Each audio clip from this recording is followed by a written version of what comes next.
কোরআনুল কারীমের 29টি সূরার শুরুতে আল হুরুফ আল মুকাত্তাআত এইগুলির ব্যবহার এসেছে। কিন্তু আশ্চর্যজনকভাবে আমরা দেখেছি এই 29টি সূরার মধ্যে থেকে 26টি সূরা, যেই সূরার শুরুতে আল্লাহ রাব্বুল আলামিন এই বিচ্ছিন্ন বিচ্ছিন্ন অক্ষরমালা ব্যবহার করেছেন, কিন্তু এই অক্ষরমালা ব্যবহার করার পরে আল্লাহ রাব্বুল আলামিন 26টি সূরার শুরুতেই কোরআনুল কারীমের পরিচয় দিয়েছেন। অনেক বিদ্বান ব্যক্তিরা বলে থাকেন, মানুষ যখন অসীম গতিতে মনে করে নিজে গতিশীল, সে সব দিক দিয়ে এগিয়ে গেছে, তার জ্ঞান বুদ্ধি বিবেক, সে যখন নিজেকে আর নিয়ন্ত্রণ করতে পারে না, আল্লাহ রাব্বুল আলামিন এই কোরআনকে বলেছেন সবচেয়ে বড় জ্ঞানের আকর। তখন আল্লাহ বলেন তোমার জ্ঞানের পরীক্ষা করার জন্য, অথবা তোমার যে জীবন চলার পর এইটাকে নতুন করে ভাবানোর জন্য কোরআনুল কারীম পড়তে পড়তে এই 29টি সূরার শুরুতে বান্দা যখন আসে, আসার পরে কখনো পেয়ে যায় আলিফ লাম মিম, কখনো পেয়ে যায় ইয়াসিন, কখনো পেয়ে যায় তাহা, কখনো পায় সাদ, কখনো পায় আইন হা। আল্লাহ বলেন থামো, এখন বলো দেখি তুমি যে এত জ্ঞান, এত পাণ্ডিত্য, এত তোমার দক্ষতা সব দেখালে, এইগুলোর অর্থ কি? এইগুলো জানো কি? এটার মানে কি বলো?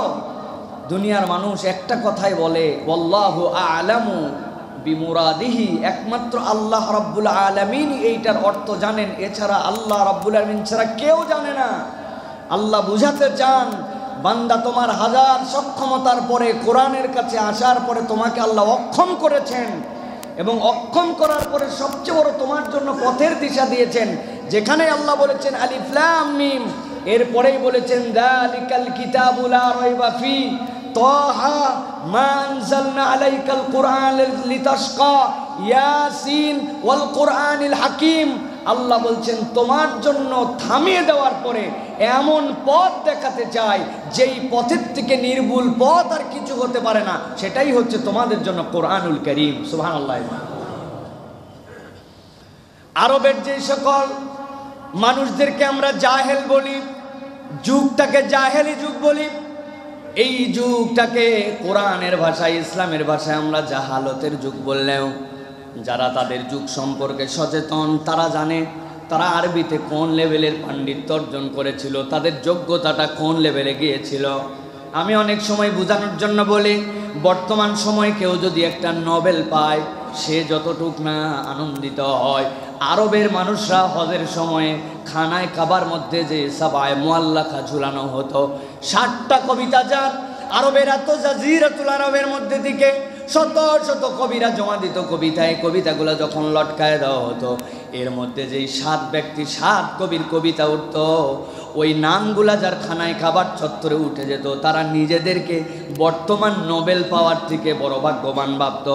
কিন্তু মজার বিষয় হচ্ছে, যেই মানুষগুলা ওই খানার খাবার মধ্যে এইরকম উন্নত কবিতা, যেইটার ভাষা, যেইটার চিন্তা, যেইটার কাব্য গাঁথুনি অবাক করার মতো যেইটা ঝুলায় রাখতো, ওইটার মধ্যে তারা অনেক ধরনের শব্দমালা ব্যবহার করত, অনেক ধরনের অক্ষরমালাও ব্যবহার করত।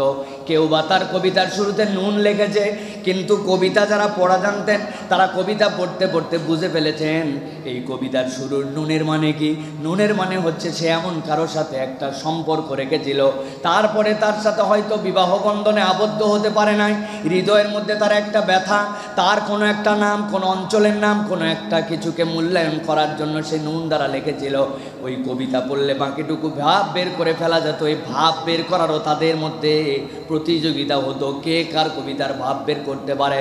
কিন্তু যেই মানুষগুলা এত পাণ্ডিত্যের সাথে অক্ষরমালা ব্যবহার করত, তাদের 2টা দিক আল্লাহ রাব্বুল আমিন সেখানে অক্ষমতার জন্য দিয়েছিলেন।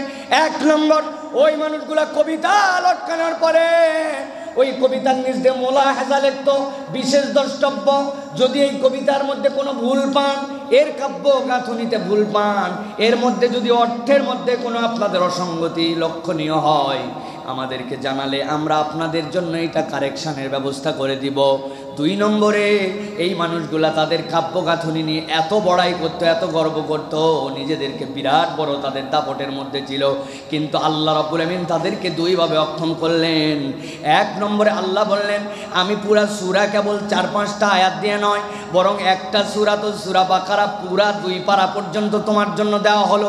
40 পৃষ্ঠা 50 পৃষ্ঠা পর্যন্ত বলা আছে, কিন্তু আমি রব্বুল আমিন তোমার জন্য বললাম আলিফ লাম মিম।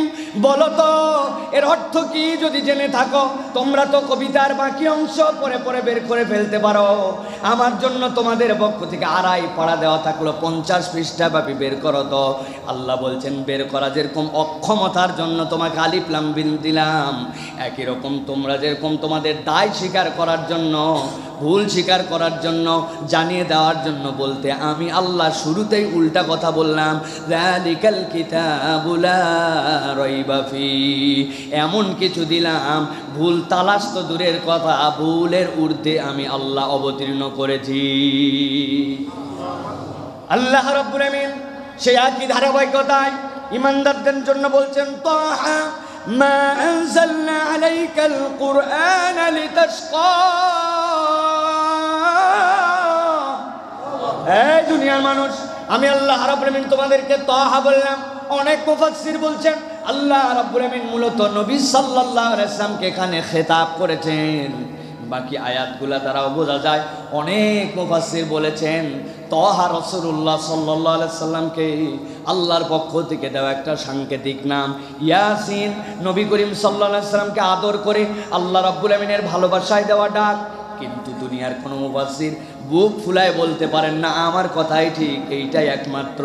জিজ্ঞাসা যদি করা হয়, তিনিও বলবেন এটা আমাদের কোরআনের বাকি আয়াতগুলা পর্যবেক্ষণ করে বলা, কিন্তু আমরা জানি না এটার মূল অর্থ কি। নবীর নামই স্বীকার করে নিলাম তাহা, কিন্তু তাহা দ্বারা কি বোঝানো হয়েছে বলেন তো, জানে নাকি কেউ? আল্লাহ রাব্বুল আমিন বলছেন জানে না কেউ, আমি রব্বুল আমিন তোমাদেরকে অক্ষম করলাম। এরপরে নবী আপনাকে জানাচ্ছি, মা আনজালনা আলাইকাল কুরআন লিতাশকা। হে নবী, আপনাকে কষ্ট দেওয়ার জন্য, কঠিন করে দেওয়ার জন্য, আপনার জীবনকে দুর্বিষহ করে দেওয়ার জন্য কোরআন আপনাকে দেওয়া হয় নাই। কোরআন আপনাকে এই জন্য দেওয়া হয় নাই যে এইটার চিন্তা করতে করতে আপনি অস্থির হয়ে যাবেন। আল্লামা বাগাবী বলছেন, নবীজি সাল্লাল্লাহু আলাইহি ওয়াসাল্লামের কাছে যখন কোরআনুল কারীম আসতে শুরু করলো, রাসূলুল্লাহ সাল্লাল্লাহু আলাইহি ওয়াসাল্লাম প্রথম দিকে যখন এত পরিমাণ ইবাদত করতেন, ইবাদতের অন্যতম একটা দিক ছিল নবী করিম সাল্লাল্লাহু আলাইহি ওয়াসাল্লাম অনবরত কেবল তেলাওয়াত করতেই থাকতেন, তেলাওয়াত করতেই থাকতেন। আল্লাহ নবী সাল্লাল্লাহু আলাইহি ওয়াসাল্লাম এমনভাবেও আমল করেছেন, হাদিসের মধ্যে আসছে নবী করিম সাল্লাল্লাহু আলাইহি ওয়াসাল্লাম দাঁড়িয়ে যেতেন, যাওয়ার পরে তার পা মোবারক ফুলে যেত সালাতে দাঁড়ায় থাকার জন্য। একাধারে 1 রাকাত 2 ঘন্টা 2.5 ঘন্টা পর্যন্ত নবী দাঁড়ায় থাকতেন। আল্লাহ রাব্বুল আমিন রাসূলুল্লাহ সাল্লাল্লাহু আলাইহি ওয়াসাল্লামের এই কষ্টকে আল্লাহ রাব্বুল আমিনের সহ্য হয় নাই। আল্লাহ রাব্বুল আমিন এই জন্য নবীকে বলছেন, নবী আপনি চেষ্টা করবেন, কিন্তু আমি আল্লাহ তো আপনাকে এই কোরআন এই জন্য দেই নাই যে এইটাতে আপনার জন্য এমন কঠিন হয়ে যাবে যে আপনার পালন করার কারণে আপনার শারীরিক পর্যন্ত অসঙ্গতি আসবে। কোরআন আপনাকে এই জন্য দেওয়া হয় নাই। সুবহানাল্লাহ। এই আয়াতে কারিমার সাথে অনেকে রিলেট করেছেন। আল্লাহ রাব্বুল আমিন কোরআনুল কারীমের মধ্যে বলেছেন, ওয়ারাদিতু লাকুমুল ইসলাম দীনা। আল্লাহ বলছেন আমি তোমাদের জন্য দিন পূর্ণ করলাম। আল-ইয়াওমা আকমালতু লাকুম দীনাকুম ওয়া আতমামতু আলাইকুম নি'মাতি। আল্লাহ তার দিনকে পূর্ণ করে দিলেন, আর কেবল দিন হিসাবে ইসলামের উপরে রব্বুল আমিন সন্তুষ্ট হয়ে গেলেন। আল্লাহ রাব্বুল আমিনের কাছে ইসলাম ছাড়া আর কোনো কিছু গ্রহণযোগ্য নয়। এই দ্বীনের প্রতি আল্লাহ সন্তুষ্ট হওয়ার দ্বারা আল্লাহ এই আয়াত দ্বারা বুঝাতে চান, মা আনজালনা আলাইকাল কুরআন লিতাশকা। কোরআন আপনার জন্য কঠিন করা হয় নাই। অতএব দুনিয়ার কোনো মানুষ যদি বলে ইসলামের কোনো বিধিবিধান আমার উপরে ফরজ, কিন্তু আমার দ্বারা পালন করার আমার যোগ্যতা নাই, আমি পেরে উঠি না, এই যুগের সাথে যায় না, সামঞ্জস্যশীল হয় না, আল্লাহ রাব্বুল আমিন এই আয়াত দ্বারা তার জন্য রদ করেছেন। আল্লাহ এমন কোনো বিধান দেন নাই যেই বিধান ঈমানদাররা পালন করতে পারবে না। সুবহানাল্লাহ। এখন কিছু লোক ভিন্ন ভিন্ন চিন্তা চেতনার থাকতে পারে, সেটা আলাদা। অনেকে ঘোষণা দিছে না যে উনার ছেলের বউ যখন ইন্ডিয়া যায় তখন পূজা করে, দেশে আসার পরে উনি নামাজ পড়ে। অতএব তার পরিবারের মধ্যে এইরকম কঠিন সকল ধর্মের চর্চা হয়।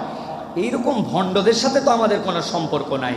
কিন্তু যদি কোনো লোক সত্যি প্রকৃত ঈমানদার ঘোষণা দেয়, দেওয়ার পরে আবার যদি বলে যে ইসলামের বিধান আমি পালন করতে পারছি না, আল্লাহ বলছেন এইটা আল্লাহ রাব্বুল আলামিনের কাছে গ্রহণযোগ্য হবে না।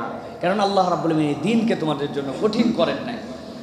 আল্লাহ রাব্বুল আলামিন বলছেন ইল্লা তাযকিরাতাল লিমান ইয়াখশা, এই কোরআনুল কারীমের মধ্যে তাদের জন্য স্মরণ আছে, তাদের জন্য কোরআনুল কারীমের মধ্যে আল্লাহ রাব্বুল আলামিনের জিকির আছে, যারা আল্লাহ রাব্বুল আলামিনকে ভয় করে।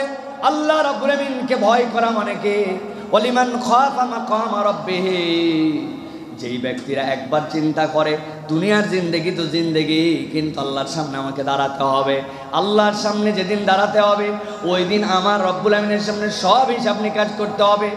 এই মসজিদটি সিসি ক্যামেরার আওতাভুক্ত, সিঁড়ির সামনে বড় করে লাগানো, যাতে চোরও বুঝতে পারে জুতা চুরি করলেও তোর ছবি কিন্তু থেকে যাবে, ঠিক না ভাই? এই বাড়িটি কুকুর থেকে সাবধান, মানে আপনি কুকুর দিয়ে মানুষে ভয় দেখাইছেন, আপনি সিসি ক্যামেরা দিয়ে ভয় দেখাইছেন। সিসি ক্যামেরার ফাঁক ফোকর বের করা যাবে। যদি বিদ্যুৎ চলে যায়, মেমোরি ফুল হয়ে যায়, আপনার জন্য এই জায়গায় বিধান সহজ হয়ে যেতে পারে। আমি অনেক আগে যখন পাসপোর্ট করতে গেছি, পাসপোর্ট অফিসে যাওয়ার পরে খালি আমারে ঘুরায় এই ডেস্ক থেকে ওই ডেস্ক। আমি বললাম ভাই যা করবেন তাড়াতাড়ি করেন, যদি স্পিড মানি লাগে আপনারা জানেন, কিন্তু উপায় নেই, হজে যাওয়া লাগবে আমার, তাড়াতাড়ি পাসপোর্টটা দেন। ঘুরায় ঘুরায় ঘুরায় ঘুরায় একতলার দোতলার সিঁড়ির যে ল্যান্ডিং, ওই ল্যান্ডিংয়ের মধ্যে আমার নিয়ে যায়, বলছে ভাই যান 500 টাকা দেন। আমি বললাম ভাই 500 টাকা যদি দেওয়াই লাগে এত ঘুরায় এই জায়গায় আনলেন কেন? এমনি এমনি আনি নাই, পুরা বিল্ডিংটি সিসি ক্যামেরার নিয়ন্ত্রণভুক্ত, কিন্তু আমরা কম্পিউটারে চেক করে দেখেছি এই সিঁড়ির ল্যান্ডিংয়ের এই জায়গায় সিসি ক্যামেরা আসে না। আল্লাহ রাব্বুল আলামিন বলছেন, দুনিয়ার মানুষ ভালো করে বুঝে নাও, ইল্লা তাযকিরাতাল লিমান ইয়াখশা তানজিলাম মিম্মান খালাকাল আরদা ওয়াস সামাওয়াতিল উলা।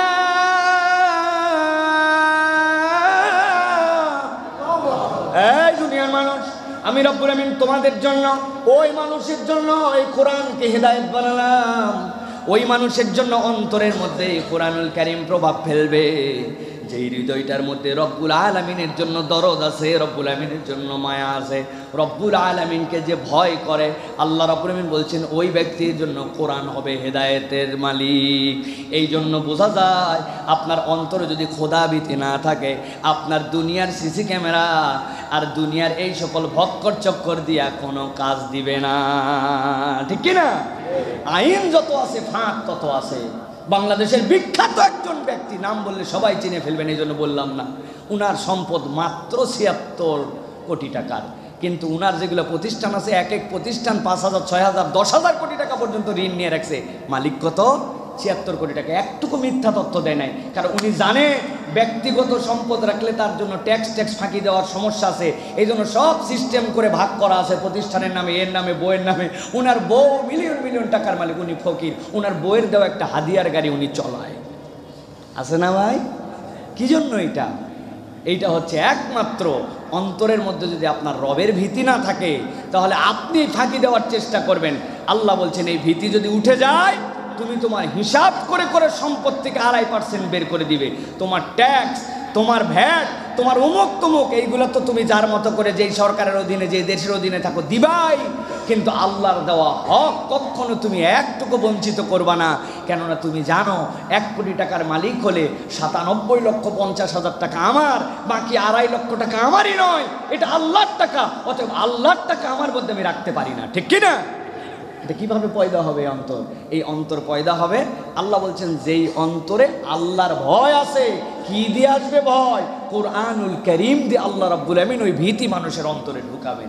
এই জন্য আল্লাহ রাব্বুল আমিন বলছেন তানজিলাম মিম্মান খালাকাস সামাওয়াতি ওয়াল আরদ। আল্লাহ রাব্বুল আমিন বলছেন তানজিলাম মিম্মান খালাকাল আরদা ওয়াস সামাওয়াতিল উলা।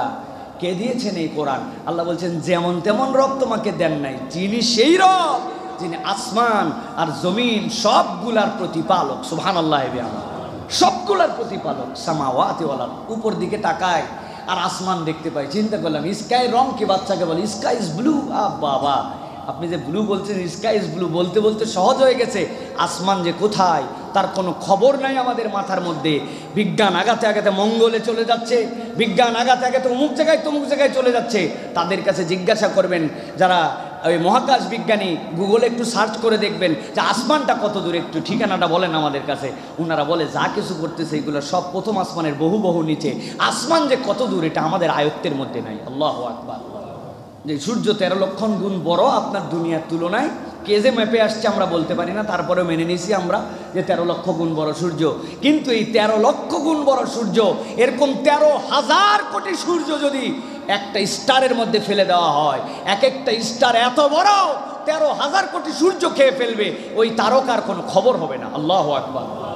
আবার ওইরকম তারামণ্ডলী তারা পরীক্ষা করে দেখেছে, চলতে চলতে কোথায় জানি যে হারায় যায়। 13,000 কোটি সূর্য খাইতে পারে যেই তারা, সেই তারা টপ করে কোথায় হারায়, আর কোনো দিন সেই তারার অস্তিত্ব খুঁজে পাওয়া যায় না তাদের পর্যবেক্ষণের মধ্যে। তাহলে সেই জগৎটা আরও কত বড়, ব্ল্যাক হোলের জগৎ।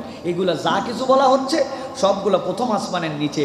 আর আল্লাহ বলছেন রব্বিল আরদি ওয়াস সামাওয়াত, আল্লাহ রাব্বুল আমিন এরকম 7টা আসমান যেটার হিসাব মিলাতে পারবে না তার রব। কার ব্যাপারে ভয় করতে বলতেছেন আল্লাহ? আল্লাহ বলছেন বুঝে তোমার রবের সামনে তুমি আসো।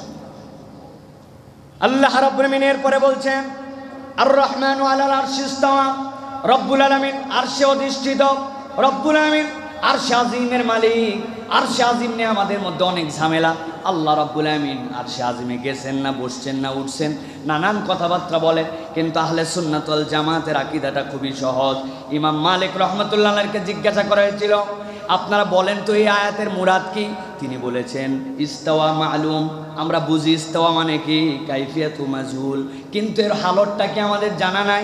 তিনি সাথে সাথে বলেছেন আর ঈমান বিহি, এর উপরে ঈমান রাখাটা ওয়াজিব। আর এই বিষয়ে বেশি বেশি প্রশ্ন করাটা হচ্ছে বিদআত। এই বিষয়ে সাহাবায়ে কেরাম বেশি বেশি প্রশ্ন করেন নাই।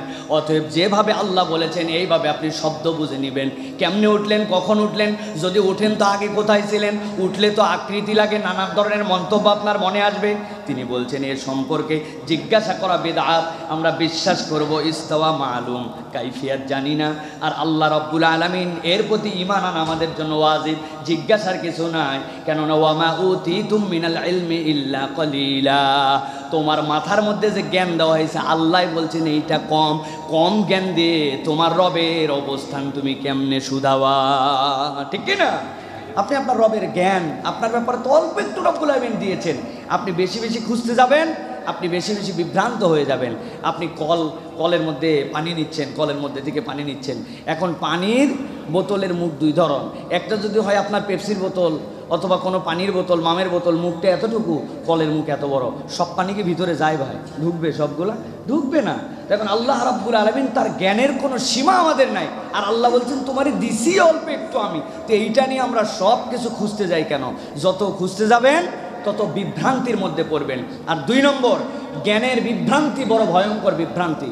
আমাদের অনেকেই আছেন উল্টাপাল্টা কথাবার্তা বলার দিক দিয়া আমরা মোটামুটি একদম সমাজের মধ্যে এমন ধরনের উল্টাপাল্টা কথা বলে বসি যেই কথাবার্তাগুলা আল্লাহ রাব্বুল আলামিনের কাছেও গ্রহণযোগ্য নয় এবং ইসলামেও এই কথাগুলির কিন্তু ভিত্তি নাই। রিসেন্ট আমলে আমরা কিছু বক্তব্য শুনেছি বাংলাদেশের বিখ্যাত যারা ওয়াইজ আছেন, আলোচক আছেন, তাদের মধ্যে থেকে অনেকের বক্তব্য শুনলাম। একজন বলছেন যে রাসূলুল্লাহ সাল্লাল্লাহু আলাইহি ওয়াসাল্লামের মক্কি যুগে কোনো জ্বালাও পোড়াও ছিল? এখানে কোনো জ্বালাও পোড়াও ছিল না। নাউজুবিল্লাহ বলেন। নবী করিম সাল্লাল্লাহু আলাইহি ওয়াসাল্লামের জ্বালাও পোড়াও দ্বারা কি বুঝছেন আপনি? জ্বালাও পোড়াও মানে বুঝাইছেন উনি জিহাদ, যদিও ভিন্ন অর্থ হয়তো বুঝাতে চেয়েছেন, কিন্তু নবী করিম সাল্লাল্লাহু আলাইহি ওয়াসাল্লামের মক্কি জীবনে কোনো জ্বালাও পোড়াও ছিল না। আপনি বলতেছেন এই কথা, নবী করিম সাল্লাল্লাহু আলাইহি ওয়াসাল্লামের জিন্দেগির জিহাদকে যদি আপনি জ্বালাও পোড়াও বলেন, আপনার ঈমান থাকবে? ঈমান থাকবে? সাথে সাথে বলতেছেন ব্যাখ্যা করে যে রাসূলুল্লাহ সাল্লাল্লাহু আলাইহি ওয়াসাল্লাম যতগুলো জিহাদ করেছেন এই জিহাদগুলো আত্মরক্ষামূলক ছিল। নবী করিম সাল্লাল্লাহু আলাইহি ওয়াসাল্লাম কখনো আগ বাড়ায় কাউকে মারতে গেছেন কিনা? নবী করিম সাল্লাল্লাহু আলাইহি ওয়াসাল্লাম আগ বাড়ায় কখন যুদ্ধ করতে গেছেন কিনা? না, ওরা আক্রমণ করতে আসছে, তখন আমাদের কাছে আমরা প্রতিহত করেছি। কথাটা শুনতে খুব সুন্দর, কিন্তু পাশ্চাত্যবাদের জিহাদ বিরোধী মনোভাবের প্রতিফলনের মধ্যে আছে। ভালো করে মনে রাখবেন, ইসলামের জিহাদ 2 ধরনের। একটা দিফাই, যেইটা আপনাকে কেউ আক্রমণ করতে আসছে আপনি প্রতিরক্ষামূলক যুদ্ধ করেছেন। আরেকটা যুদ্ধ আছে ইকদামি, আপনাকে ইসলামের বিজয়ের জন্য আল্লাহ রাব্বুল আলামিনের হুকুম হলে আপনাকে জিহাদ করার জন্য যেতে হবে। এখন আপনি প্রতিরক্ষামূলক বলে জিহাদকে এখন দরকারই নাই, যেহেতু আক্রমণই হচ্ছে না অতএব জিহাদ দরকার নাই। এই সকল অপব্যাখ্যা কোরআনুল কারীমের অপব্যাখ্যা, রাসূলুল্লাহ সাল্লাল্লাহু আলাইহি ওয়াসাল্লামের সিরাতের অপব্যাখ্যা, এইটা যদি কেউ করে আর আমরা যদি এটার কারেকশন দেই, তখন বলবে অমুক বক্তা তমুক বক্তাকে দেখতে পারে না। প্রিয় ভাইয়েরা, যেই বক্তব্য লক্ষ মানুষের সামনে দেওয়া হবে, হাজার মানুষ যে ঠিক বলবে, ঈমান চলে যেতে পারে, ওই বক্তব্যের বিপক্ষের বক্তব্যটাও লক্ষ মানুষের কাছে বলতে হবে। আমি যদি কোনো ভুল করি, আমার বিবির কাছে, বউয়ের কাছে ক্ষমা চাবো, মসজিদের সব মুসল্লির সামনে ভুল করলাম আর ঘরে যাই বউকে বললাম বউ মাফ করে দিও, হবে? হবে? সকলের সামনে আপনার দোষ স্বীকার করতে হবে। আপনি বলতেছেন তওবাতান নাসুহা, তওবাতান নাসুহা মানে হচ্ছে নাসুহা বিবির তওবা, নাউজুবিল্লাহ বলেন। ঈমান চলে যাবে কোরআনুল কারীমের সুস্পষ্ট নসকে নিয়ে।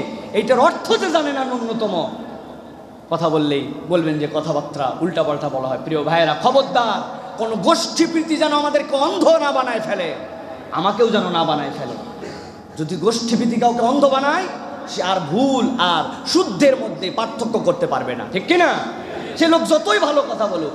আমি দেখলাম আমাদের আলী হাসান ওসামা ভাই আছেন, কথাবার্তা বলেন, উনি চমৎকার করে কথা বলছেন। আমি অত বেশি এগুলো ঘাটাঘাটি করি না, বলিও না, কিন্তু দেখি উনার বক্তব্যের নিচে কমেন্ট করতেছে একদল, যা ইচ্ছা তাই, এমন বাজে কথাবার্তা, অথচ তিনি ইলমি কথা বলছেন। আপনার যদি হিম্মত থাকে, আপনি ইলমি উত্তর দেন, আপনি বাজে কথা বলেন কেন, ঠিক কিনা? যে ব্যক্তি ইলমের উত্তর গালাগাল দিয়ে দেয়, বুঝতে হবে তার ভিতরটা শূন্য। জ্ঞানী ব্যক্তি, তার পরিচয় হয় সে বিচক্ষণতায়, ভুল হলে চুপ করে, এরপরে সে উপযুক্ত সময় স্বীকার করে।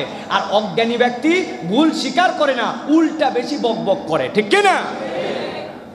এগুলো কথা কেন বলা হয়? কারণ এটা ঈমানের প্রশ্ন। জিহাদ কখনো আপনার মারামারির নাম নয়, জিহাদ কখনো জ্বালাও পোড়াও নয়। ইসলামের জিহাদ একটা ফরজ বিধান। আপনার নামাজ যেরকম ফরজ, রোজা যেরকম ফরজ, হজ যেরকম ফরজ, যাকাত যেরকম ফরজ, আপনার জন্য জিহাদ ওইরকম ফরজ। এটা যদি আপনি অস্বীকার করেন, আপনার ঈমান থাকবে না, ঠিক কিনা? এখন আপনি জিহাদ মানে কি বানাইছেন? মারামারি, আক্রমণ করা। যাও, যাই আগুন জ্বলাই দাও, ইয়ের মধ্যে বাক্সের মধ্যে বোমা মারে বোমা দিয়ে উড়াই দাও। যে জিহাদ ইসলাম দিয়েছে, যে ইসলামকে ইসলাম প্রতিষ্ঠিত করতে বলেছে, ইসলাম এরকম কোনো অভাবে পড়ে নাই যে ইসলাম কারো দেখানো পদ্ধতিতে প্রতিষ্ঠিত করতে হবে। ইসলাম কিভাবে প্রতিষ্ঠিত হবে সেটাও ইসলাম দেখাই দিয়ে গেছে, ঠিক কিনা?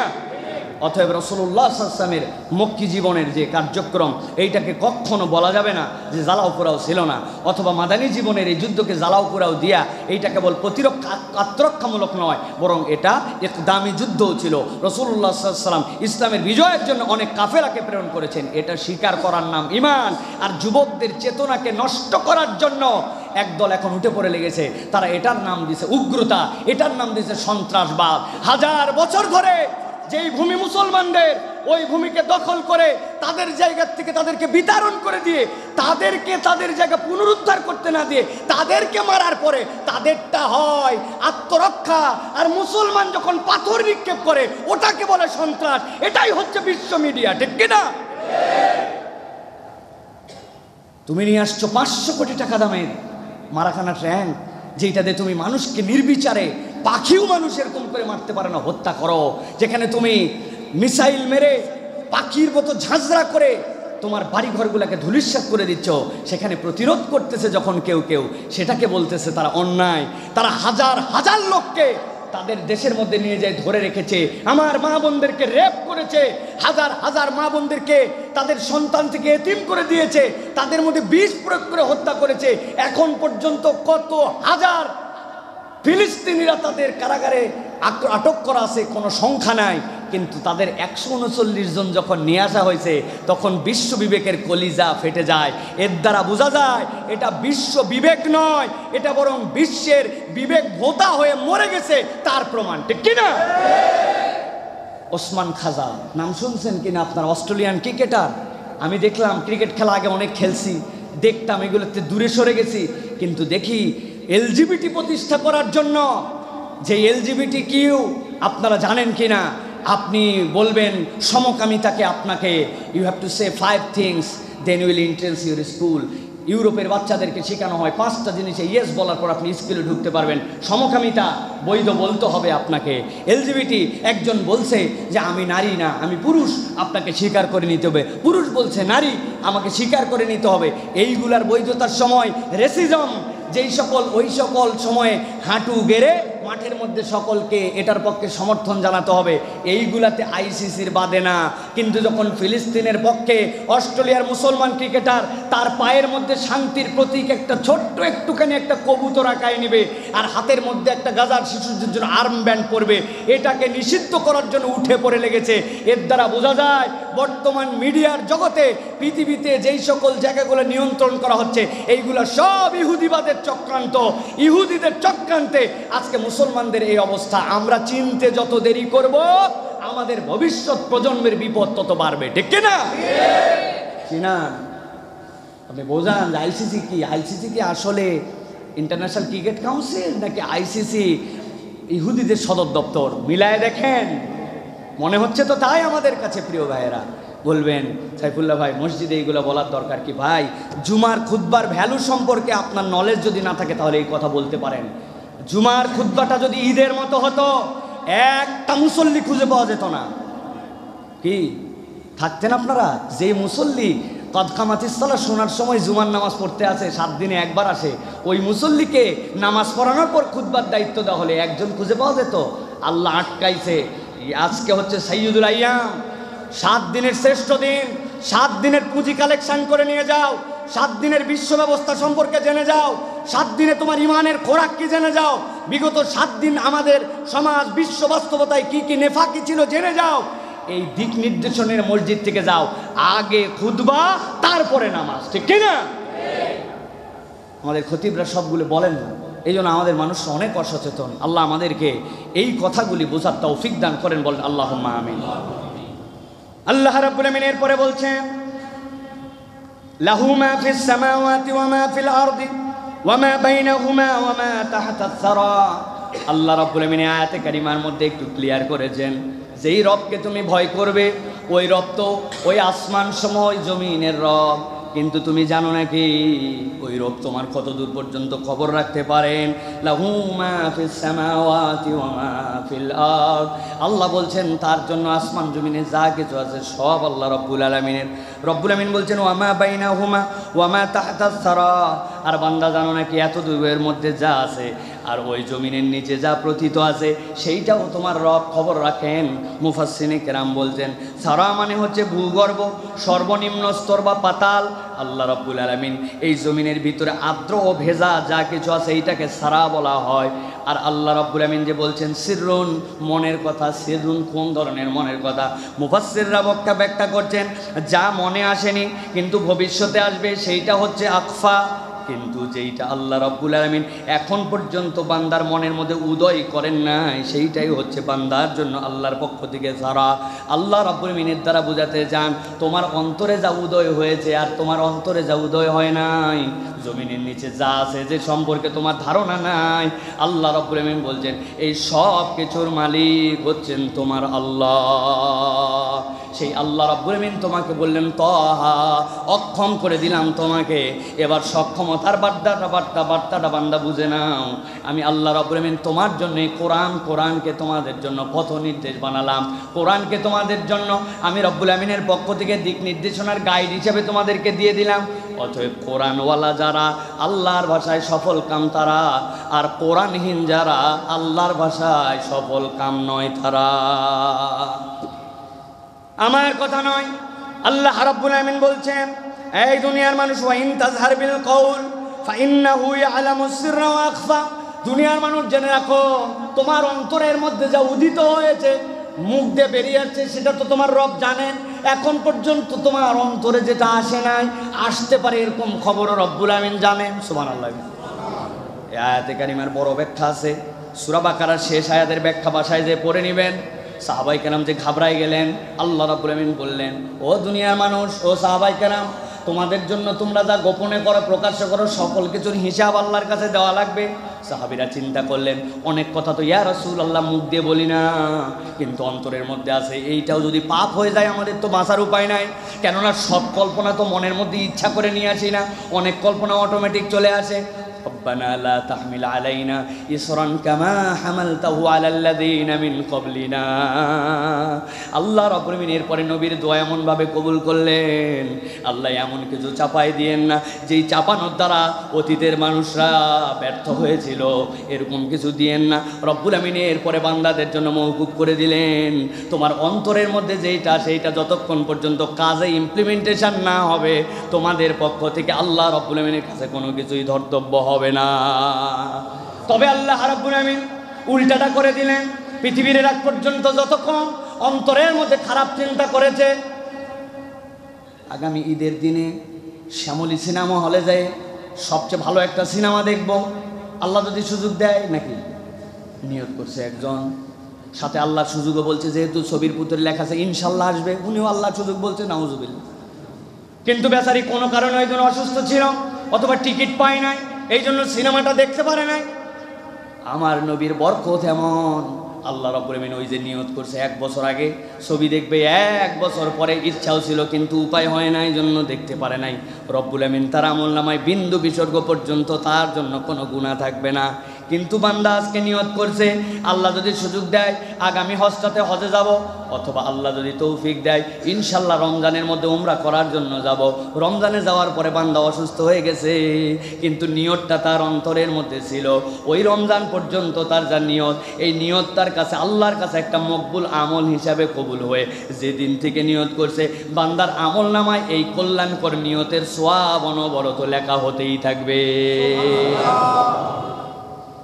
আল্লাহ রাব্বুল আমিন এই জন্য বলছেন, ওয়া ইন তাজহার বিল কওলি ফাইন্নাহু ইয়ালামুস সিররা ওয়া আখফা, আল্লাহু লা ইলাহা ইল্লা হুয়া লাহুল আসমাউল হুসনা।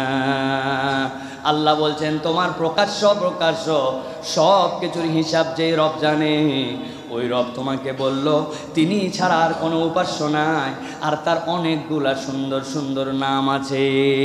এর দ্বারা আল্লাহ বুঝাতে চান, ওই যে আল্লাহ বলেছেন ইল্লা তাযকিরাতাল লিমান ইয়াখশা, আল্লাহকে স্মরণ করে সে যেই ব্যক্তি আল্লাহকে ভয় করে।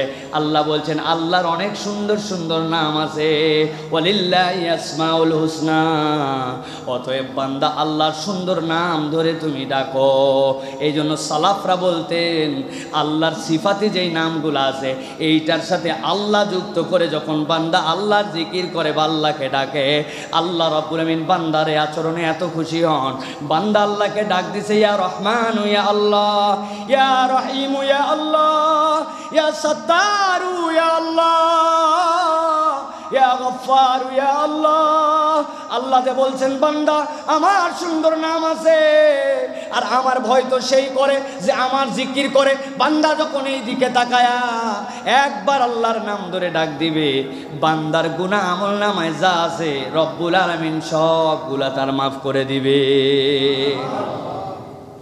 বিভিন্ন হাদিস গ্রন্থে আসছে, নবী করিম সাল্লাল্লাহু আলাইহি ওয়াসাল্লামের কাছে এক বৃদ্ধ মানুষ আসলেন, বয়োবৃদ্ধ, লাঠিতে বর দিয়ে আসছে। আসার পরে বলছি, ইয়া রাসূলুল্লাহ, হাবিবাল্লাহ, সরল সোজা মানুষ, আমার জীবনে এত গুনাহ দেখতেছেনই তো কেমন বয়স হয়ে গেছে, এইগুলার সব গুনাহ কি আমার মাফ হবে?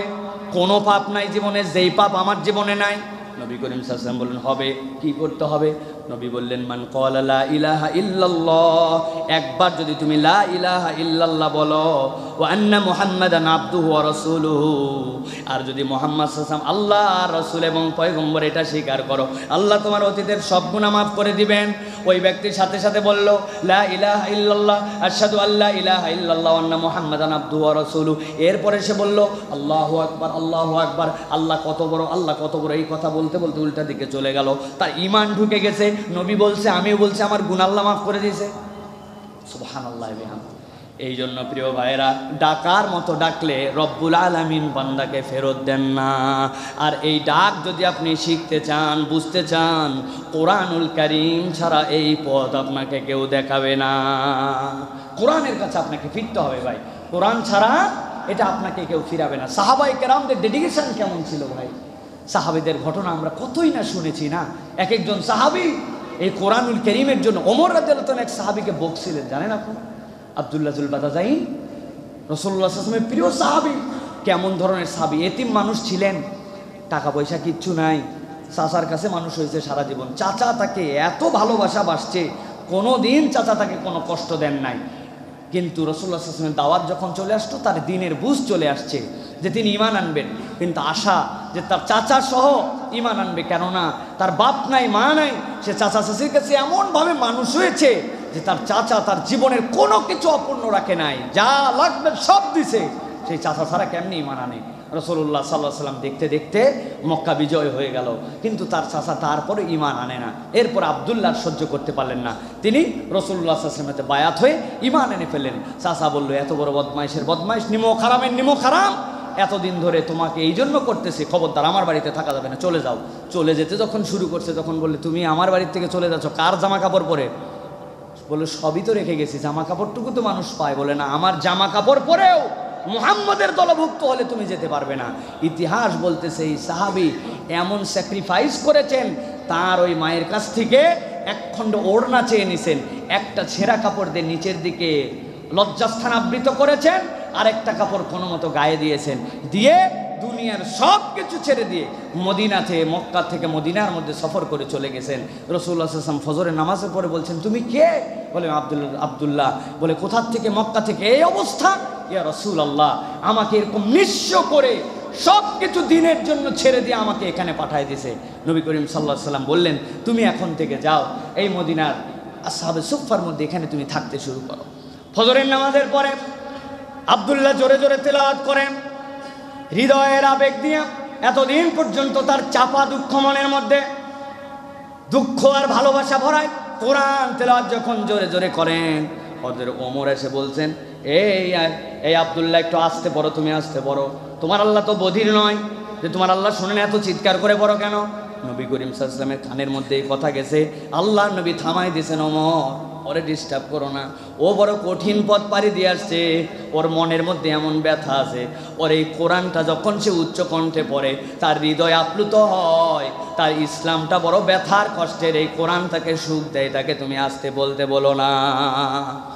নবী করিম সাল্লাল্লাহু আলাইহি ওয়াসাল্লামের এই সাহাবীর ডেডিকেশন কেমন ছিল, ইসলামের জন্য ত্যাগ কেমন ছিল, এই যুবক নিজের জীবনের সাথে মিলায় দেখেন। আপনার আমার জীবনে যদি বলা হয় নামাজটা সময় মতো পড়েন, আপনার আমার সময় হয় না, ইসলামের জন্য আসেন, আপনার আমার জন্য সময় হয় না, দিনের কথা মানেন, আপনার আমার জন্য সময় হয় না, আল্লাহর কথা শোনেন, আপনার আমার জন্য সময় হয় না, কিন্তু এই সাহাবায়ে কেরাম তাদের দিনের প্রতি যে ত্যাগ ছিল, এইগুলা কল্পনা করা যাবে না। তাদের এই ত্যাগের বিনিময়ে আল্লাহ রাব্বুল আমিন এই বান্দাগুলার জন্য আজকে আমাদের জন্য দিনকে সহজ করেছেন। তাবুকের যুদ্ধের ঘোষণা হয়েছিল, তাবুকের যুদ্ধের মধ্যে ইসলামের ইতিহাসে এমন এক যুদ্ধ, যেই যুদ্ধে প্রতি 18 জনে একটা করে উট ছিল। কত জনে একটা? 18 জনে একটা করে উট। একজন সাহাবী উঠেন, বাকি 17 জন টানে, এরপরে কিছুক্ষণ করে উঠে সবাই জিরায় যে এরকম করে চলে। তাবুকের যুদ্ধের জন্য নবী করিম সাল্লাল্লাহু আলাইহি ওয়াসাল্লাম ডাক দিলেন, তোমাদের যা যা আছে তোমরা দান করতে শুরু করো। হযরত ওসমান রাদিয়াল্লাহু তাআলা ওই যুদ্ধের মধ্যে 29,000 উট তার পক্ষ থেকে দান করেছিলেন। তার সাহাবীদের জন্য যারা খাবে, এই সফরে যাবে, এত গরমের মধ্যে 700 কিলোমিটার পার করে, তারা 700 মাইল পার করে যাবে। হযরতে ওসমান রাদিয়াল্লাহু তাআলা এই দান দেখে 100 ঘোড়া তার এই উট দেখে মা সাহাবায়ে কেরাম অবাক হয়ে গেল। ওমর রাদিয়াল্লাহু তাআলা তার কাছে যতটুকু দেওয়া যায় তার সম্পদের অর্ধেকটুকু দান করে দিলেন। হযরত আবু বকর রাদিয়াল্লাহু তাআলা তার কাছে যা ছিল সব দিয়ে দিলেন। আল্লাহর নবী জিজ্ঞাসা করলেন, ঘরে কি রেখে এসেছো? বলে, আল্লাহ এবং তার রাসূলকে রেখে এসেছি। নবী আর কথা বাড়ালেন না, কেননা তার আবেগের অবস্থাটা এমন ছিল। সাহাবায়ে কেরাম থেকে প্রমাণ আছে, হযরত আবু আকিল রাদিয়াল্লাহু তাআলা গরিব মানুষ ছিলেন, তিনি এই সকল দান করা দেখে দেখে অবাক হয়ে গেছেন, আমি কি দিব। তিনি দিনের বেলাও পরিশ্রম করতেন, কিন্তু সাহাবীরা বলছে রাত্রেবেলাও হযরত আকিলকে খুঁজে পাওয়া যেত না। তিনি রাত্রেবেলাও যে সারা রাত কাজ করতেন, সারা রাত কাজ করার পরে যদি 4টা খেজুর মিলত, উনি তাবুকের যুদ্ধের জন্য 2টা দিতেন, আর বাকি 2টা তার পরিবারকে খাওয়াতেন। এত কষ্ট, এত কিছু সাহাবায়ে কেরাম যখন দিতে শুরু করলেন, আব্দুল্লাহ যুল বাজাজাইন তার কাছে জিজ্ঞাসা করা হলো, তোমার তো কিছু নাই, তুমি কি দিবা? আব্দুল্লাহ যুল বাজাজাইন বললেন, আমার কিছু নাই, কিন্তু আমার জীবনটুকু তো আছে, আমি তাবুকের যুদ্ধে আমার জীবন দিব, আমি শহীদ হব। আল্লাহু আকবার। নবী করিম সাল্লাল্লাহু আলাইহি ওয়াসাল্লাম এই কথা শুনে আব্দুল্লাহ জুল বাজাজাইনকে ডাক দিলেন, এদিকে আসো। আব্দুল্লাহকে ডাক দেওয়ার পর বলেন, ওই যে গাছের গোড়ার মধ্যে দেখো একটা খুঁড়ি উঠে আছে, গাছের চামড়া শক্ত হয়ে যাওয়ার পর উঠে গেছে, এটা নিয়ে আসো তো। আব্দুল্লাহ জুল বাজাজাইন নিয়ে আসছেন গাছের চামড়াটা। আল্লাহ নবী সাল্লাল্লাহু আলাইহি ওয়াসাল্লামের কাছে একটা কাপড় ছিল, ছিঁড়ে দিয়ে আব্দুল্লাহর হাতের মধ্যে এরকম করে আল্লাহ রাব্বুল আমিন গাছের গুঁড়িটা বেঁধে দিয়েছেন। দেওয়ার পরে বললেন, আমি আল্লাহর কাছে বললাম, আল্লাহ আব্দুল্লাহর রক্তকে কাফের মুশরিকদের জন্য তুমি হারাম করে দাও, ওকে যেন কেউ কাফের মুশরিক যেন হত্যা করতে না পারে।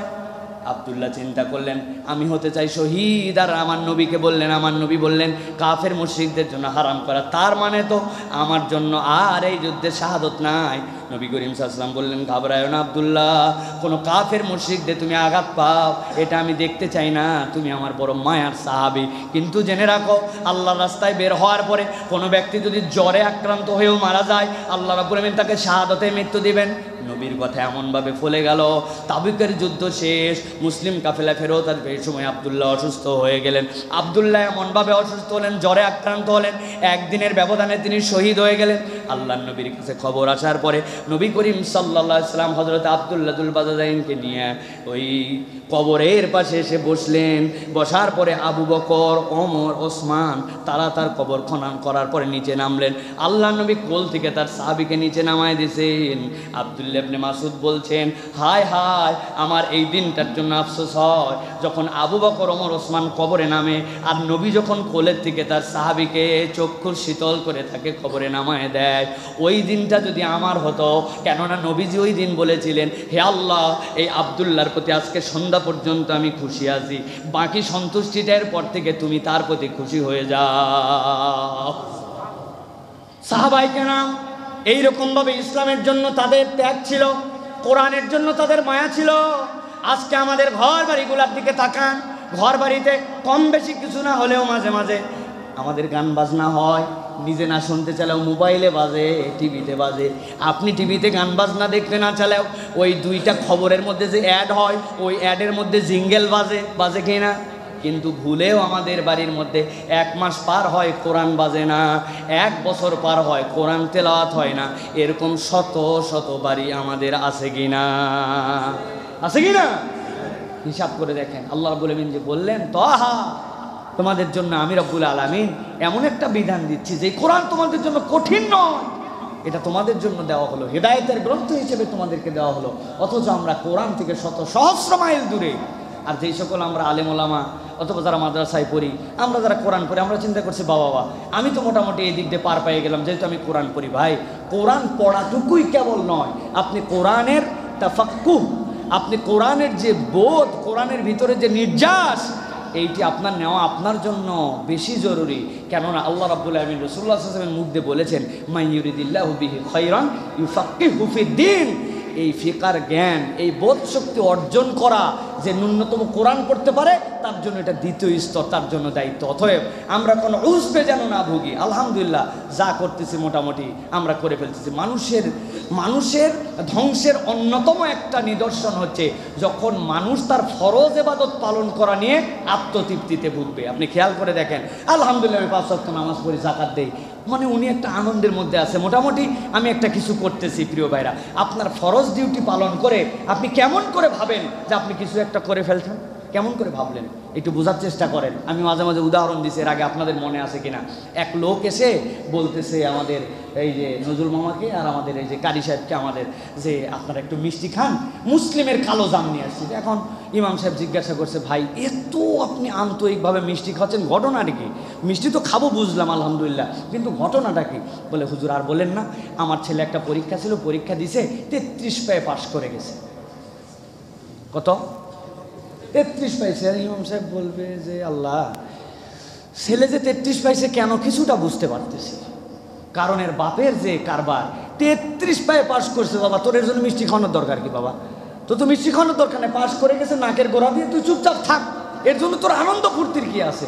প্রিয় ভাইয়েরা, আপনি খেয়াল করেন, যেই লোকের জন্য আপনি হাসলেন, যেই লোককে আপনি বোকা ভাবতেছেন, ওই লোক আমরা। যে ইসলাম পূর্ণ হবে না, এই বিল্ডিংয়ে এই যে খুঁটি দেখতে পাচ্ছেন, এই যে খুঁটি, ওই যে খুঁটি, ওই যে আর ভিতরের খুঁটিগুলো দেখতে পাচ্ছেন না, এই 7টা 8টা খুঁটি না থাকলে বিল্ডিংই দাঁড়ায় না। আপনি বিল্ডিংয়ের কিসের 3 তলা 4 তলা 5 তলার কল্পনা করেন? বুনিয়াল ইসলাম আলা খামসিন, নবী বলছেন এই ইসলামের বেস ভিত্তি 5টা বিষয়ের উপরে। তোমার নামাজ নাই, তোমার ইসলামই নাই, তাহলে নামাজ আপনি ফরজটুকু আদায় করে ভাব মারেন কেমনে? কেমনে ভাই বলেন বলেন কেমনে? আমরা তাহলে বোকার রাজ্যের মধ্যে। রোজা রাখছি আলহামদুলিল্লাহ, এইটুকু নয়, এটা তো আপনার বেসিক। এটা না থাকলে ইসলামের স্কুলে আপনার নাম থাকবে না। আপনি আমি অতিরিক্ত আল্লাহর জন্য কি করছি? জোহরের আগে অনেক মানুষ সালাত আদায় করতো, দুখুলুল মসজিদ পড়তো, তাহিয়াতুল ওযু পড়তো, মাগরিবের পরে 2 রাকাত সালাত আদায় করতো, আরও 2 রাকাত নফল পড়ার চেষ্টা করতো, এর সাথে 2 রাকাত সালাত আদায় করার চেষ্টা করতো, ওই সুন্নতে মুআক্কাদার পরে বাকি 2 রাকাত। এইগুলো আমাদের জীবন থেকে একবারে মুছে গেছে। আমরা অতিরিক্ত সালাত, সাপ্তাহিক রোজা, আইয়ামে বীজের রোজা, দান সাদাকা, কোরআন তেলাওয়াত, ডেইলি ওজিফা, আল্লাহ রাসূলের প্রতি জিকির আজকার, এগুলো আমাদের জীবনে হারায় গেছে। ঠিক না ভাই? ঠিক না ভাই? খেয়াল করে দেখেন প্রিয় ভাই, আল্লাহ রাব্বুল আমিন আমাদেরকে বোঝার তৌফিক দান করুন। আমি যেটা মূলত বোঝাতে চাই সেটা হচ্ছে কোরআনুল কারীম আপনার আমার জন্য কঠিন কিছু নিয়ে আসে নাই। কোরআনুল কারীমের বিধান যদি আমরা ফলো করি, ইনশাআল্লাহ আল্লাহ রাব্বুল আলামিন আমাদের দুনিয়া আখিরাতে কল্যাণ দান করবেন। এবার একটি প্রসঙ্গে আপনাদের কাছে কথা বলতে চাই প্রিয় ভাইয়েরা। আপনারা জানেন আর মাত্র 1-2 দিন পরে আমাদের আনন্দের একটা দিবস আসতেছে, জানেন তো না ভাই? 31st নাইট দ্য সেলিব্রেশন, আমাদের মানে অন্যরকম সেলিব্রেশন আমাদের যুবকরা করে। আমি যুবকদের জন্য, আমার ইয়াংদের জন্য, যারা এই কাজ করেন তাদের জন্য আমি ছোট্ট একটা বার্তা দিতে চাই প্রিয় ভাইয়েরা। আপনি জানেন না যে আপনি যে বর্ষকে খ্রিস্টীয় শতক বলছেন, এই বর্ষটা খ্রিস্টানদের যেভাবে আপনি বলছেন, এই বছরটা কেবল ইংরেজি সাল নয়, এটির একটি ছোট্ট ব্যাকগ্রাউন্ড আছে। রোমান জুলিয়ান যে ক্যালেন্ডার, এই ক্যালেন্ডারটা 1582 সালে অষ্টম পোপ গ্রেগরি, তিনি যীশু খ্রিস্টের জন্মের 1600 বছর পরে এই রোমান ক্যালেন্ডারকে চেঞ্জ করে গ্রেগরিয়ান ক্যালেন্ডার বানান। এই ক্যালেন্ডার বানানোর সময় তার যে ভিত্তি ছিল, যেটাকে আমরা খ্রিস্টীয় ক্যালেন্ডার বলি, তাদের ভিত্তিটা ছিল যীশু খ্রিস্টকে প্রভু এবং উপাস্য হিসাবে বিশ্বাস করে আমরা এই সাল গণনা শুরু করলাম। AD, anno domini, in the year of our Lord. এইটাকে হিসাব করে আপনি আমি যেটা 2023 থেকে 2024 বলছি, এটা যীশু খ্রিস্ট প্রভু এবং উপাস্য, এইটা স্বীকার করে অষ্টম পোপ গ্রেগরি জুলিয়ান ক্যালেন্ডারকে গ্রেগরিয়ান খ্রিস্টিয়ান ক্যালেন্ডারে রূপান্তর করেন। এটা নর্মাল কোনো ক্যালেন্ডার নয়, এটা তাদের ধর্মীয় একটি ক্যালেন্ডার।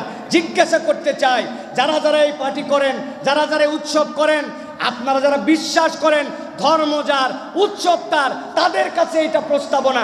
ধর্ম যার যার উৎসব সবার, এই বক্তব্যের সাথে যারা আছেন তাদের সাথে আমাদের কোনো মন্তব্য নাই। কিন্তু আপনি যদি মুসলিম পরিচয় দেন, আপনি যদি নিজেকে মুসলমান দাবি করেন, ইসলাম যদি আপনার ধর্ম বলেন, তাহলে আপনার ধর্মের উৎসব আপনার, অন্যদেরটা অন্যদের, এটা স্বীকার করার নাম ঈমান। ঠিক কিনা? আপনাকে বুঝতে হবে এটা তারা কি জন্য করেছিল। ঈসাকে তারা বলছে প্রভু এবং উপাস্য। আমরা কি ত্রিতত্ত্ববাদে বিশ্বাস করি? করি? আল্লাহ, মরিয়ম, ঈসা আমরা বিশ্বাস করি না। কিন্তু তারা বলছে in the year of our Lord. এই হিসাবে আমরা যেটা বলছি এখন, এটাকে যে আমাদের জন্য ক্যালেন্ডার যেটা ইংরেজি, আসলে এটা মূলত খ্রিস্টীয় একটি ক্যালেন্ডার। এই ক্যালেন্ডারকে আস্তে আস্তে করে আপডেট করার পরে এইটার বিভিন্ন সময় বিভিন্ন ধরনের তাদের সাল গণনা এবং বিভিন্ন ধরনের বিভিন্নটাকে বর্ষবরণের তাদের ঘোষণা ছিল। কিন্তু 800 থেকে 900 বছর আগে, অর্থাৎ এই 1600 অর্ধেক পার হওয়ার পরে, এরপরে একজন বিখ্যাত ইউরোপিয়ান, তিনি তখন এটাকে জানুয়ারির 1 তারিখকে তিনি এইটাকে চিন্তা করলেন যে এইটা আমাদের জন্য বর্ষবরণ এবং এইটাকে আমরা নববর্ষ হিসেবে গ্রহণ করব। সেখান থেকে তারা এই বিশ্বাসের ভিত্তিতে, ধর্মীয় আচরণের ভিত্তিতে তারা এই আচরণটা দুনিয়ার বুকে করে। কিন্তু আজকে আফসোস লাগে, মুসলমানের সন্তানরা আল্লাহ রাব্বুল আমিনের বিধান ভুলে গেছে। আল্লাহ রাব্বুল আমিন কোরআনে বলছেন, ইত্তাবিউ মা উনজিলা ইলাইকুম মির রাব্বিকুম ওয়া লা তাত্তাবিউ মিন দুনিহি আউলিয়া। আল্লাহ যা অবতীর্ণ করেছেন তুমি সেটার প্রতি ঈমান আনো, সেটার প্রতি তুমি বিশ্বাস করো, তুমি অন্যদেরকে তোমার বন্ধু বানায় না। কিন্তু আজকে মুসলমান তার শপথ ভুলে গেছে। মিথ্যা শপথ মুসলমানেরা করে, অধিকাংশ মুসলমান, ইনক্লুডিং মি। আমি আল্লাহর কাছে শপথ করি প্রত্যেক দিন রাত্রের বেলা, আর মিথ্যা কথা বলি। কিভাবে বলি? আল্লাহুম্মা ইন্না নাস্তাঈনুকা ওয়া নাস্তাগফিরুকা ওয়া নু'মিনু বিকা ওয়া নাতাওয়াক্কালু আলাইকা ওয়া নুসনি আলাইকাল খায়রা ওয়া নাশকুরুকা ওয়া লা নাকফুরুকা ওয়া নাখলা ওয়া নাতরুকু মান ইয়াফজুরুকা। আল্লাহ, বড় গলায় দিনের শেষ নামাজে তোমার কাছে বলছি, ওয়া নাখলা ওয়া নাতরুকু মান ইয়াফজুরুকা, যে তোমার বিরুদ্ধাচরণ করে, যে তোমাকে মানে না, তার সাথে আমার কোনো সম্পর্ক নাই। বাসায় যে অনুবাদ বের করে দেখে নেবেন। আপনি বলছেন যে তোমার বিরুদ্ধাচরণ করে, যে তোমার দিনকে স্বীকার করে না, যে মুহাম্মদ সাল্লাল্লাহু আলাইহি ওয়াসাল্লামকে বিশ্বাস করে না, তার সাথে আমার সম্পর্ক নাই। কিন্তু ইমানদারের এই মসজিদ থেকে বের হওয়ার পরে তার আচরণ বেঈমানরা যা করে আমি তাই করি, ঠিক কি না? তাহলে আমরা কি শপথ ভঙ্গকারী নই? আল্লাহ রাব্বুল আলামিন এই জন্য বলছেন, লিকুল্লি জাআলনা মিনকুম শিরআতাও ওয়া মিনহাজা। ও দুনিয়ার মানুষ, আমি তোমাদের প্রত্যেকের জন্য একটা সিস্টেম, প্রত্যেক উম্মতের জন্য একটা পদ্ধতি দিয়েছি। ইমানদারদের পদ্ধতির মধ্যে আনন্দ কোথায় করতে হবে, দুঃখ কোথায় করতে হবে, কিসের সাথে সম্পৃক্ত হবে, কিসের সাথে সম্পৃক্ত হবে না, ইসলাম আপনাকে এই দিক নির্দেশনা দিয়েছে। এইটা আমাদের মানার মতো কোনো সুযোগ নাই। আমরা এখন গড্ডালিকা প্রবাহে গা মেলায় দিছি। আপনি খেয়াল করেন, আপনার দেশের সংস্কৃতির মধ্যেও তো এটা নাই। আমি প্রশাসনের ব্যক্তিদের কাছে একটি বিষয় রিকোয়েস্ট করব, আপনারা যারা বিস্ফোরক অধিদপ্তরের দায়িত্বে আছেন, আপনারা না বিস্ফোরক এই দেশে যেন কোনো অবৈধ পথে না আসে, এইগুলো যেন না হয়, এটার জন্য না আপনারা কঠোর মনিটরিং করেন। যদি কঠোর মনিটরিং করেন তাহলে এই পটকা, এই আতশবাজি, যেইগুলোর মধ্যে বারুদ ব্যবহার করা হয়, যেইগুলো প্রকৃতির জন্য দূষণ, মানুষের জন্য শব্দ দূষণ, আসমানের যে সকল আবহাওয়ার জন্য দূষণ, এবং প্রচলিত যে আইন ব্যবস্থার জন্য এটি এলাও না, তাহলে এতগুলো আতশবাজি কি জমিন থেকে গাছের মতো উৎপাদন হয় নাকি আসমান থেকে আসে? প্রশাসনের ব্যক্তিরা আপনারা কোথায় থাকেন? জিজ্ঞাসা আছে না? আপনারা বলেছেন এটাই কি বলে, গুলশানে ঢোকা যাবে না, ঢাকা বিশ্ববিদ্যালয়ে ঢোকা যাবে না, রাত্রেবেলা বের হওয়া যাবে না, কিন্তু এই সকল যে বেলাল্লাপনা হচ্ছে এইগুলোর থেকে আপনাদের কিভাবে হেফাজত করবেন? বারগুলিকে খোলা রাখছেন, বিভিন্নভাবে অন্যায়, অশ্লীলতা, অসভ্যতা অন্যান্য জায়গায় প্রমোট করা হয়, এবং এই জায়গাতে আমরা মনে করি যে এইগুলো আমাদের জন্য কোনো সমস্যা নয়। প্রিয় ভাইয়েরা, আমি তাদের জন্য এই বার্তা দিচ্ছি, জেনারেল মানুষের কাছে বলে বোঝাতে পারবো না। বিশেষ করে আমার এই মহল্লা, আমার এই পাড়ার যে সকল অভিভাবকরা আছেন, আপনার সন্তানদেরকে আপনার টুটি চেপে ধরতে হবে। আপনার বাড়িতে যদি থাকে আপনার কথা মতো চলতে হবে, আর আপনার আয়ত্তের বাইরে যদি থাকে তাহলে হিসাব বা।